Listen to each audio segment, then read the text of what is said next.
वाराणसी की रातें गहरी होती जा रही थी। गंगा के किनारे बने श्मशानों में चिताओं की लौ जलती रहती थी।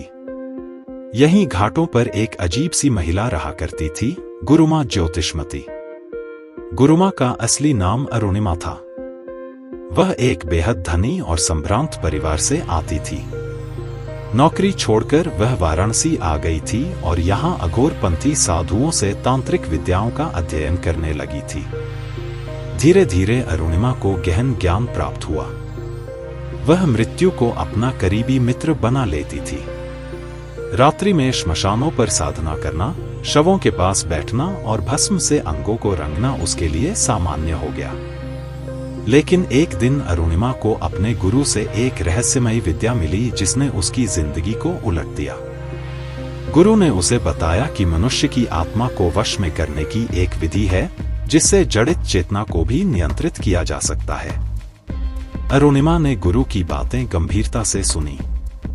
उसे एहसास हुआ कि अगर उसके पास ये शक्तियां आ गई तो वह जीवन और मृत्यु दोनों पर काबू पा सकेगी। इसलिए उसने इस विद्या को आत्मसात करना शुरू किया। धीरे धीरे वह इस विद्या में निपुण होती गई। अब उसे गुरुमा ज्योतिषमती के नाम से जाना जाने लगा। उसके पास लोग अपने सवाल लेकर आने लगे और वह मृतात्माओं से बात करके उनका समाधान निकालने लगी। लेकिन गुरुमा के इस अभिशाप से कई खतरनाक साइड इफेक्ट्स भी थे। कई बार अचेत लोगों की रूहें उसके वश में आ जाती थीं और बाद में उनकी दुर्घटनाएं हो जाती। कुछ लोग तो बिना किसी वजह के मर भी जाते थे। एक रात एक बूढ़ी औरत गुरुमा के पास आई। उसने कहा कि उसके देवर ने उसके पति के साथ जबरदस्ती की और अब वह बदला लेना चाहती है। गुरुमा उस औरत के दिए अनुरोध पर गंभीरता से विचार करने लगी। एक तरफ तो इस विद्या की शक्ति दूसरों के जीवन से खिलवाड़ करने का मौका देती थी, दूसरी तरफ उसके पास अब इस दुनिया को छोड़कर अमरत्व प्राप्त करने का भी एक रास्ता था। आखिरकार गुरुमा ने अपना फैसला ले लिया। उसने बूढ़ी औरत के देवर की आत्मा को अपने वश में कर लिया। कुछ दिनों बाद ही उसकी एक दुर्घटना हो गई और वह मर गया। लेकिन गुरुमा की इस विद्या का एक और नुकसान था। जिन आत्माओं को वह अपने वश में लाती थी, उनकी इच्छा शक्तियां भी उसमें आ जाती थी। अब बूढ़ी औरत की क्रोध और बदले की भावना गुरुमा के अंदर समा गई। धीरे धीरे उसका अपना व्यक्तित्व कमजोर पड़ने लगा। वह दिन रात अलग अलग स्वभाव अपनाने लगी। कभी गुरुमा कठोर दिखती तो कभी कोमल, कभी नृत्य करती तो कभी गालियां बकती। एक दिन जब गंगा के घाटों पर उसकी साधना चल रही थी, अचानक गुरुमा को एक पागल व्यक्ति ने टोका। उसने गुरुमा की जबरदस्त पिटाई की और उसे नदी में बहा दिया।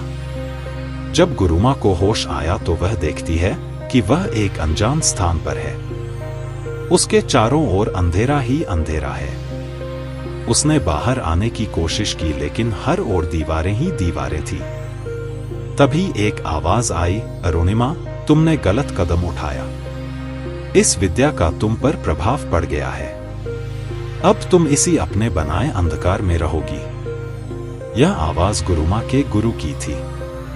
अरुणिमा ने चीखते हुए कहा कि वह उसे बाहर निकाल दे। लेकिन गुरु ने कहा, नहीं अरुणिमा, अब तुम्हें इसी अंधकार में रहना होगा।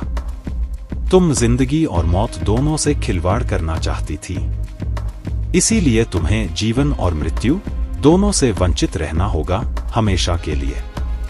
उसके बाद से मिली जानकारियों के मुताबिक वाराणसी के श्मशानों के आसपास कभी कभी एक पागल औरत की चीखें सुनाई देती हैं। लोग कहते हैं कि यह वही गुरु माँ की आवाज है। अगर आप जादू टोने जैसी कोई चीज करते हैं तो इन शक्तियों का प्रभाव गलत भी हो सकता है। इसीलिए किसी भी काम को करने से पहले उसके अच्छे और बुरे प्रभाव दोनों के बारे में सोचना जरूरी है। दोस्तों, अब आप सुपर थैंक्स के माध्यम से हमें सपोर्ट कर सकते हैं। इससे हमारा भी मनोबल बढ़ेगा और आपके लिए नए नए वीडियो जल्दी से जल्दी ला सकेंगे। कमेंट्स में लिखो हर हर महादेव।